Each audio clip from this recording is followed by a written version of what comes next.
This is problem 3.148. It's on page 167. A winch puller, AB, is used to straighten a fence post.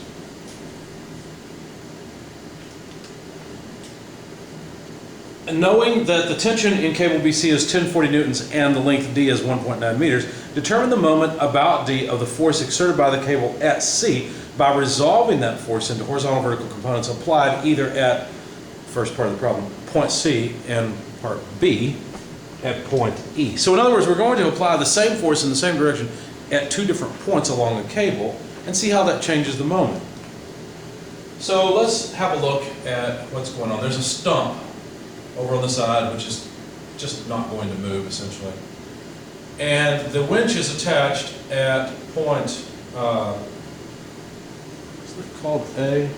No, that was called E. So it's called at point E. There, it's attached at point E.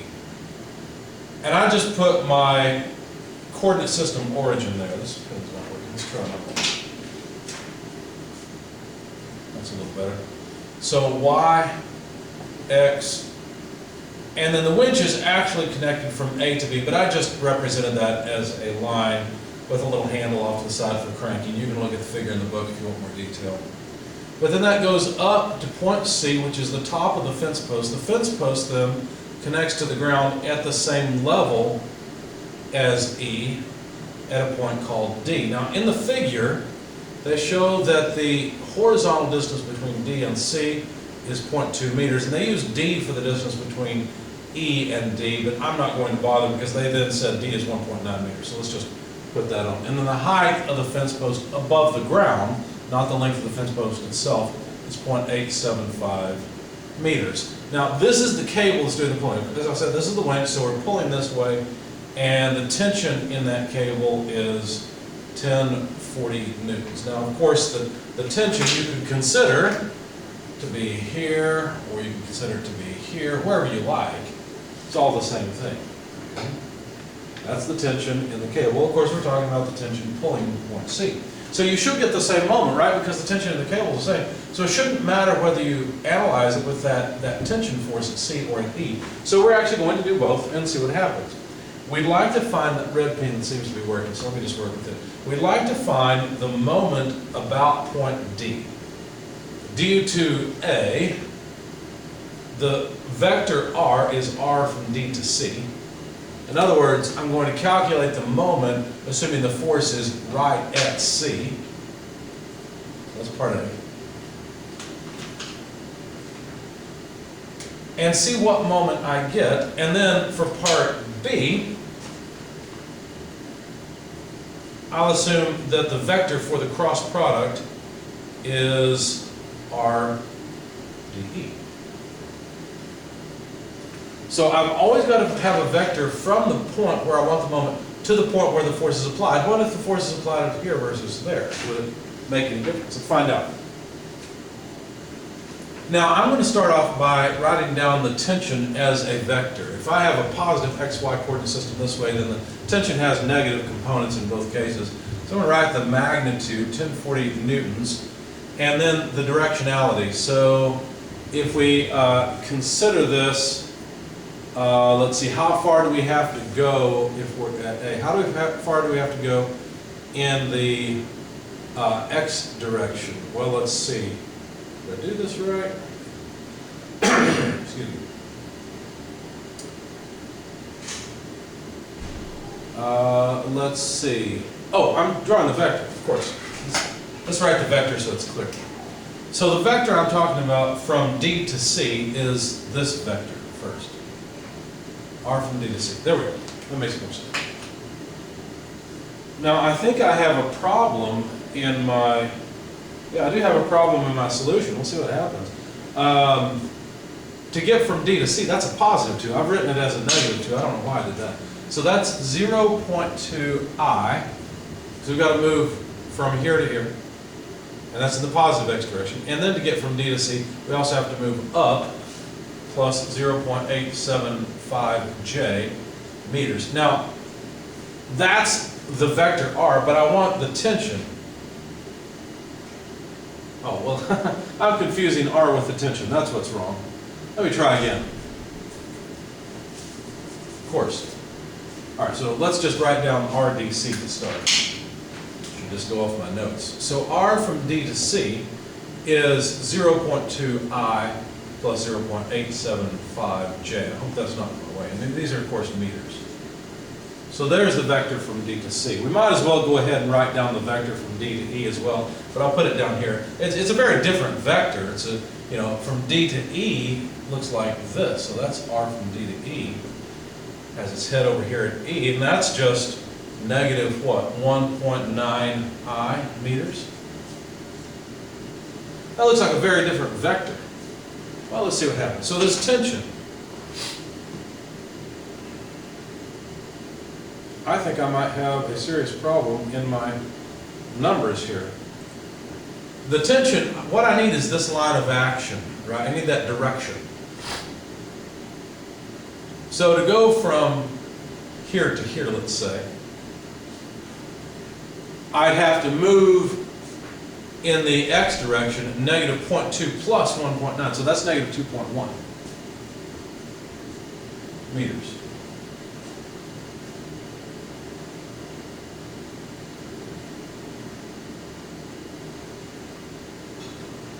Let's see how this comes out. Negative 2.1, and then, let's see, that's to get from here to here. So that's in the I direction, and then I'd also have to move down 0.875, so minus 0.875J, and then the magnitude would be 2.1 squared plus 0.875 squared. Pretty sure my numbers are wrong. I'll have to grab a calculator and fix them. So we'll do that along the way. So the force, no matter whether it's applied at C or E, the force has this directionality. This is the unit vector pointing in this direction.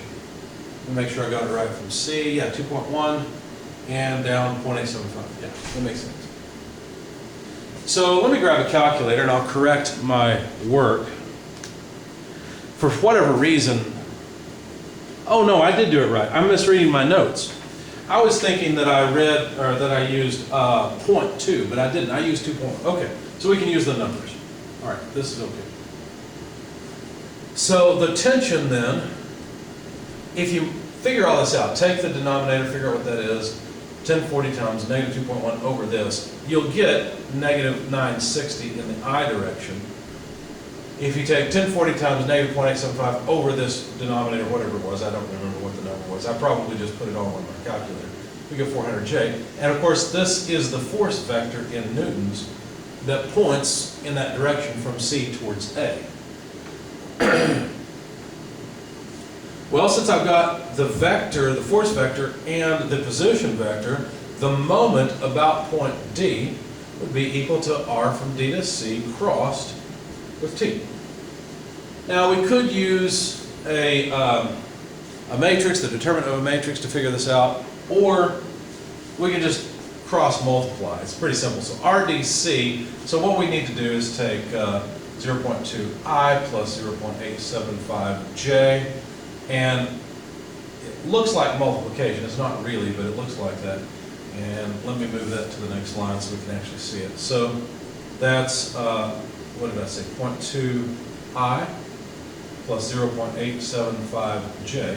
And we need to take the cross product of that with negative 960I minus 400J. And I'm going to do this in a lot of detail so that hopefully it makes sense. I know sometimes I skip over this and assume you know it. So let me take it really nice and slow. This looks a lot like foiling. So we multiply this times this, this times this, this times this, this times this. It's not really multiplying, it's a cross product. So it comes out to 0.2I crossed with negative 960I. That's the first term. Plus 0.2I crossed with negative 400J. I don't have enough room, so I'll have to go to the next line. Plus 0.875J crossed with negative 960I. Plus 0.875J crossed with negative 400J. Now, the number piece, the scalar part, just comes out and is multiplied. But then you have to take the cross product of the unit vectors. A unit vector, or any vector crossed with itself, is 0. So ultimately we're going to have I cross I, and this whole term is going to go to 0, because I cross I is 0, you then multiply that by these two, and you get nothing. I cross j will live, j cross I will live, but j cross j similarly will go to 0. So all we really need to do is compute the cross products. Let me get some space here. So when we take this, it's 0.2 times negative 400 times I cross j. On the right-handed coordinate system, I cross j is k. So that's a positive k. That takes care of this term. Then here for this term, we'll have plus 0.875 times negative 960, that's the scalar piece, j cross I. Well, j cross I is negative k. Okay. So now notice that we've got negative times negative, so this term is positive, but this term is negative. So this will be subtracted from that. When you do the math, you end up with, well here, I'll write it all out. Negative 80k from this term. And from this term, you get minus 840 times negative k. Again, negative times negative is positive, so the result of this whole thing is 760 in the k direction. And the units are Newton meters. Why is it Newton meters? Well, because we're multiplying meters times newtons, essentially. Okay? So for part A, the moment about D is 760 k Newton meters. So that's one of our answers. Now the question is, what if we use a different vector? The idea is that the position vector that points to the force vector just needs to point to any point on the line of action of the force. The force is still exactly the same, but now we're going to use this pointer, if you will, that points to the line of action of the force. So we're not using this anymore. And now our moment will be calculated with a different vector. We're going to take RDE crossed with T. Let's try that. Let's see what happens. RDE is simpler. It's negative 1.9 I, and these are meters, so I'm just going to leave it off. We'll get Newton meters like we did before, because we'll have meters from here and newtons from there. So meters, newtons, or newtons, meters, whatever. But that's just R from D to E. We need to cross it with the force vector. Perfect. Negative 960I minus 400J. Let's do this a little quicker. I cross I is going to be 0. So the only result of this cross product will be negative 1.9I crossed with negative 400J.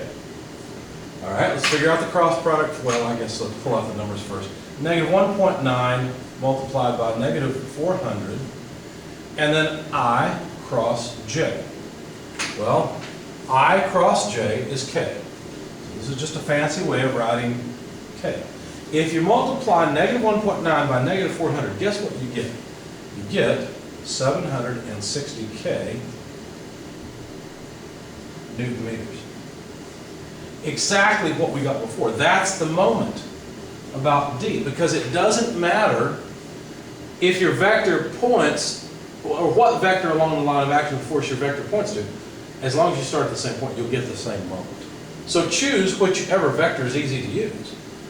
Because really what matters with the cross product is this distance, this perpendicular distance to the line of action. And that perpendicular distance is the same regardless of whether you project it from here or from here. You get the exact same result. And that's the reason that those two moments come out identical.